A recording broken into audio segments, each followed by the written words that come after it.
that was interesting. I haven't watched that movie in quite a few years. Me and Amy watched it together. Both fans of Cleese and Pierce. My favorite Pierce movie is, well, she really liked Revenant. Was her favorite with him. We both liked this one. What was the other one? I like Time Machine.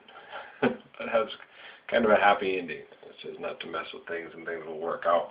I like that movie. And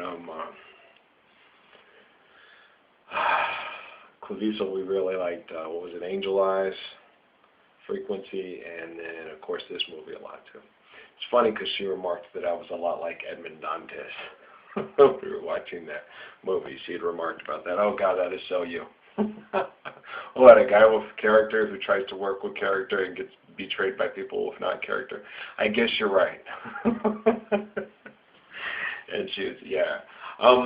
I can't say what I would have done, given the depths of that degree of betrayal and vengeance, and where I would have been and what my state of mind would have been. I think it probably would have been similar to Edmond Dantes's. A month within, it took you a month to marry him after, fuck, you really loved me.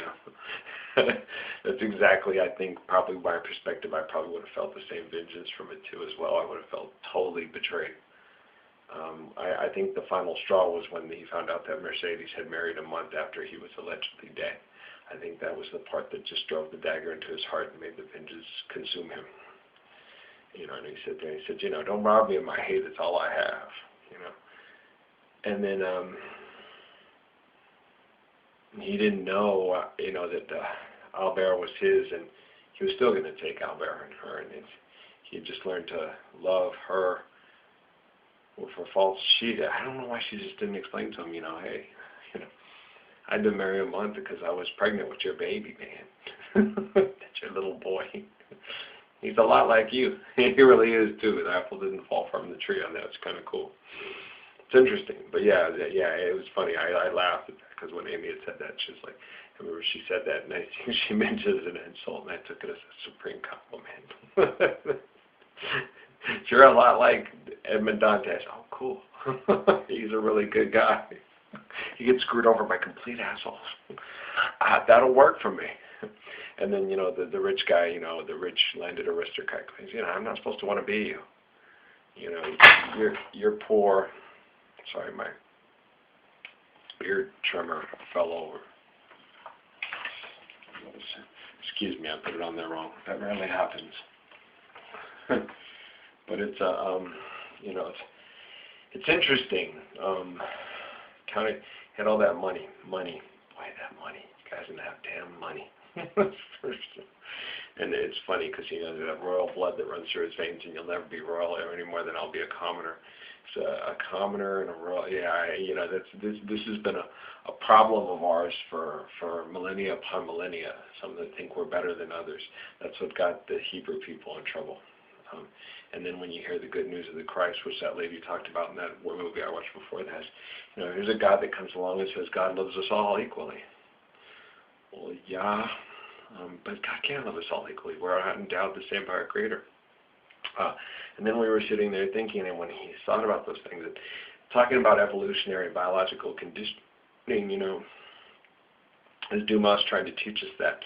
Dumas is a product of it was neat. I watched the bonus features about the pen and about Dumas, and me and Morgan had talked about that when I picked up the movie, and we talked about Dumas. And we both are fond of him. He's part black from the Caribbean, and he became a popular and famous author, and which is very interesting and rare indeed, given his social conditions and social obstacles, being part black in Europe. Dumas is an extraordinary success stories in many ways, and we both admire Dumas and like him a lot. So I was unaware of the fact that I'm not really up on authors as well as I should be. I was unaware of the fact that he wrote the stories about D'Artagnan and the three Musketeers and the whole nine yards. I knew that he said that stuff was romanticized and stuff. It's funny because I was like, when I read about it, Stark was like, you mean the Roundheads one? The geeky guys won? The cavalier, well-dressed guys lost? And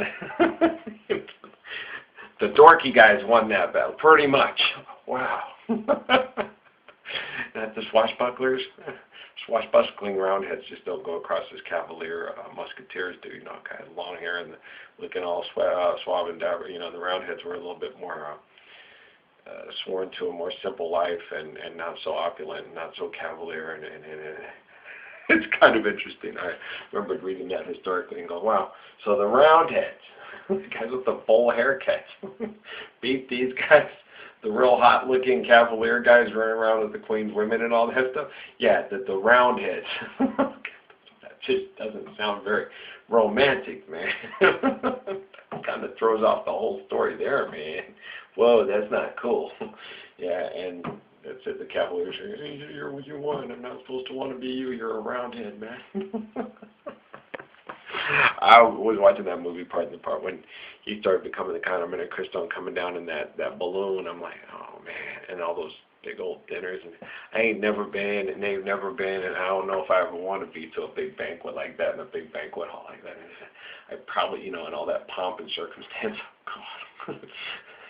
Okay, guys, servants, sit down. Everybody get your ass up and start feeding these people. Show them that they're just as royal as you are. You think you're royal? I'll kick your ass. Let's go. Move it, move it, move it. I can see me now. That's all y'all be thinking, man. If this place, do you think it's an overbit? Do you think it's a bit baroque? Yeah, I think it's baroque too. Yeah, man, opulence really gets on my nerves, y'all. Well, I'm more like an Ariete of the ancient Greeks, that you build more to celebrate the human instead of build a building to over-celebrate the human. You make it just within reason to where a person feels comfortable and good about his surroundings. But the best temple I ever made was the temple of God that was given to us. I could never see it. It was neat when they were talking about that at the end of that Secret Coaches, where the guy was building a place to spend with his wife in eternity and the whole 9 yards. I thought it was very beautiful and romantic, but I could never see, not even the greatest Taj Mahal, that I would see more beautiful than my lady fair. You know what I'm saying? That's just the way I think.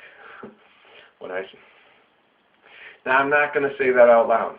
It's that stupid picture. I put it back on the screensaver on my phone. God, that woman's pretty. I've just got a crush. It's just like a schoolboy crush kind of thing. I'll get over it. Yeah. Oh, like a lot of you guys don't have a crush on her. I had a crush on Janet Jackson for about a year. Yeah. I got over it. And then I started dating this girl, Raquel, and then I started dating this girl, Yolanda, and then I married this girl, Stephanie, and then that went pretty bad for about 5 years, and then got divorced, and then I didn't date for about 3 years after that, and then I just became jaded, and the women kind of propositioned me to, didn't do that very much, but got a huge reputation as one of the biggest dogs in the history. I slept with 3 women, and I was this huge dog. He was a PRC. Watch out. I was the Casanova. I only slept with 3 women, and only 2 that work here. The other woman I slept with, we didn't even really kiss her. She didn't want to become too attached to me. I was there for her when she was feeling really down. We sat and listened to some Annie Lennox. One thing led to another. And none of y'all even know her, and I didn't ever tell none of y'all I slept with her. 2 women, and I become the Casanova of this place. Damn. Oh, just me. And I end up with the girl who's the baddest dude here. Single dad right there, Casanova Parsons. But I only slept with... Okay. It was James's fault, man. He added to my legend. If he hadn't come and confronted me right in front of everybody and tried to pull all that, you don't, blah, blah, blah, I would have been, man, all the women wouldn't have, I was like, dude, we can talk about this later. Don't worry, talk about it now. You don't go to, I got pissed. I do that. I kind of react. You come and get my face. You don't go and talk to any woman that I'm ever talking to, and I don't talk to, dude, I'm sorry. I didn't know you were dating. If I know you were dating, she wouldn't have got past my front door. I apologize. It hurts me more than it hurts you, I swear. I mean, if I would have known, she wouldn't have, this really hurts. Whatever, blah, blah, blah, blah. I got pissed. Look, motherfucker, I'm sorry. Okay. I told you we could handle it with someone else, and then I went over to the cubicle, acted like I was lifting my leg. Look, we don't mark our territory, and women can go where they choose and when they please and who they please with, okay? We have trust. We shouldn't give it away like a dollar bill. We should make them earn it. We both learned a lesson here. And I didn't learn my lesson because Amy learned the legend of me, lied to me, set me up. I trusted her, and she fucked me over for 10 fucking years plus. You got back your revenge towards me, James, tenfold, okay? Congratulations. It's what you wished for me. But in the process, I learned my lesson. And the woman that comes in that wants to lay in bed with me, she's going to have to earn my trust. And she's going to have to work hard to keep it. Because, dang it, I deserve to be somebody worthy of trust and to be taken care of and protected because I earned it, because I'm that type of person. Even though I wasn't doing it for show, I just got pissed. I didn't mean to become the legend of PRC. It was an accident. Definitely was an accident, man. It was all the stuff that I ever did was like an accident. It just kind of happened. It's like, what? Okay, well, I never meant to be a hero. I never meant to be a messiah. I never meant to be somebody extra special. I never meant to be somebody that you would all envy and think, I want to be just like him. Like me? My life sucked. Why do you want to be like me?